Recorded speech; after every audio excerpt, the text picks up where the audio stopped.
Hey, Pat Rigsby here, and in today's episode, I want to talk with you about the simplest way to win in business. Let's get to it.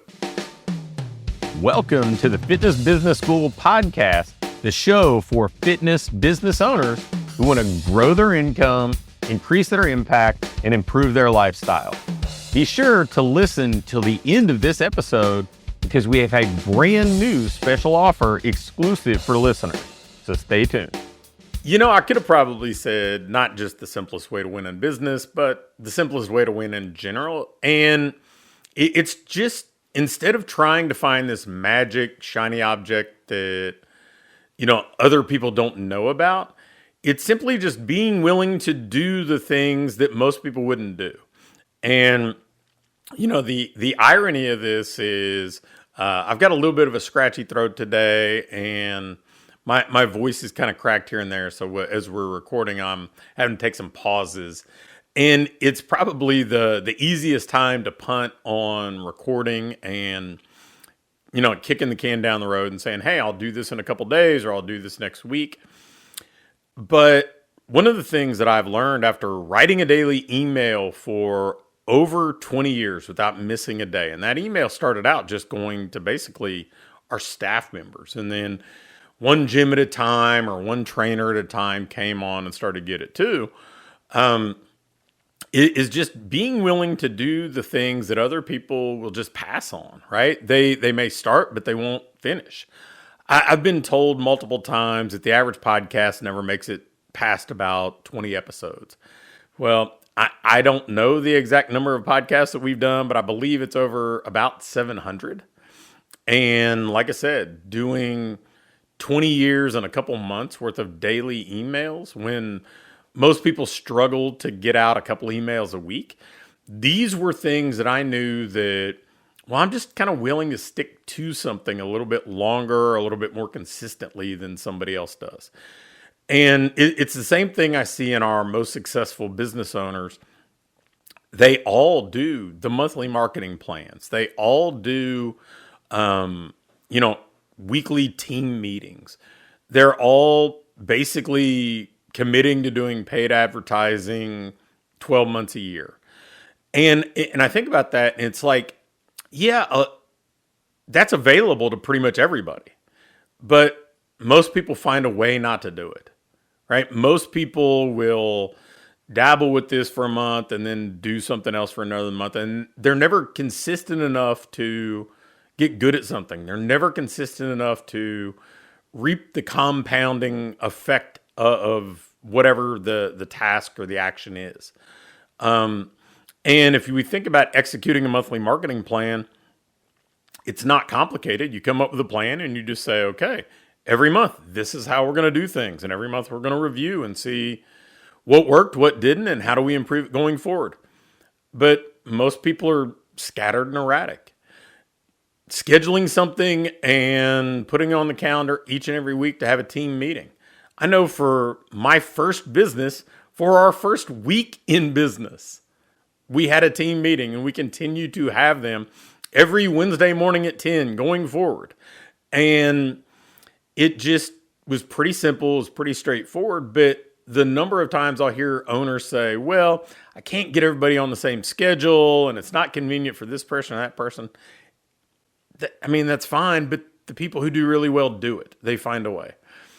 The podcast stuff, I tried a couple different iterations to start off with podcasting. The first was, hey, I'm going to interview some friends of mine who I love to learn from, successful people that are doing really, really exciting things. The Eric Cresseys of the world, the Mike Robertsons.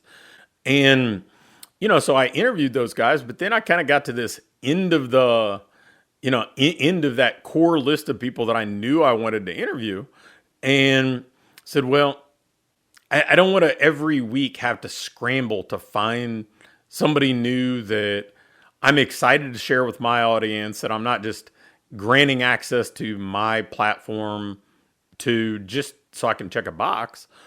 And then I shifted to another kind of format and said, okay, I'm just going to do a business coaching session and record it because I feel like I'm a little bit better on the fly with those sorts of things because I've done this for so long and I've accrued enough experiences that I can coach somebody on the fly pretty quick.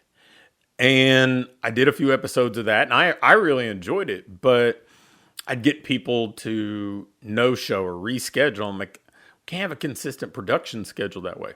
So we arrived at this format, this kind of short form, digestible content, just a way for me to try to help you, the listener or the viewer, and do it in a way that's easy for you to consume, and also a way for hopefully you to get to know me a little bit to see if maybe we can work together down the road.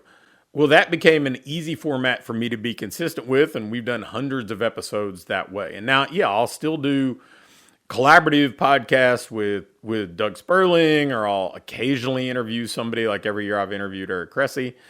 That, yeah, I'll do some of that other stuff, but I really just want to do things that I can be consistent with and know that over time that most of the other people who dabble in it will fall off. And I think that's such an easy opportunity, right? In a local market with business, so many people have gotten away from local relationship marketing, local networking, going in and doing lunch and learns and public speaking because they want to stay behind their computer and run ads to the people that they could literally go and meet in line at Starbucks that same day. And, so fine, let's go be the mayor of our local community for our respective target market. Let's do the things that it's not that other people can't do them, it's that they won't do them. Because for me, I believe that is your most defensible moat here. I think that's the way for you to win in whatever market you're competing in. Because whatever else you're doing, if it's easily copied and easily deployed, I assure you, somebody's going to copy it and deploy it. If it's just about posting content on social media, well, with the various AI tools that are available to people, there's not even something that's all that challenging to execute that anymore. So find the things that it's not that they can't do it, it's that your competitors won't do it. And sometimes that's providing a great experience. Sometimes that's simply caring about your people more than everybody else cares about their people because you're transformational and they're transactional. Sometimes it's getting out in the community and networking when other people just want to stay behind their computer. Sometimes it's sending a daily email for 20 plus years when you know that nobody else is willing to do it. But winning in business and winning in most things isn't usually about having this kind of secret formula that nobody else is ever going to figure out or nobody else has access to yet.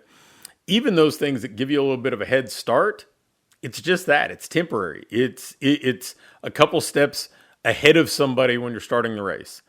But they can catch up.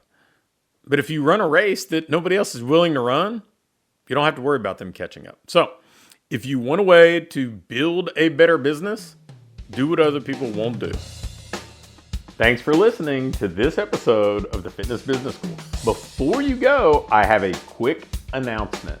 One of the things that we've been doing with our current clients is taking them through this ideal business diagnostic. And really what it is this checklist that allows you to pinpoint exactly what your business needs next so you can keep improving, keep growing, and build a business that you love to own. One that pays you well, one that allows you to have the impact you want to have, and one that allows you to have a lifestyle that you truly enjoy. In this diagnostic, we walk through everything and we do an evaluation and can instantly pinpoint what you need to do next to build that business that you want. I'm going to extend this opportunity to get on with either me or my team and take you through this evaluation and fix your business's most vital needs fast. So if we take you through this, you're going to be able to make those vital changes that you need to finally have what I call your ideal business. if you'd be interested in going through this entirely free, risk-free diagnostic with us and learn what you already have in place, what you're doing well, and where your greatest opportunities for rapid improvement are, just shoot me an email with diagnostic in the subject line to pat@patrigsby.com. Again, an email to pat@patrigsby.com with diagnostic in the subject line will get you scheduled and take you through this evaluation to help you build the business you want.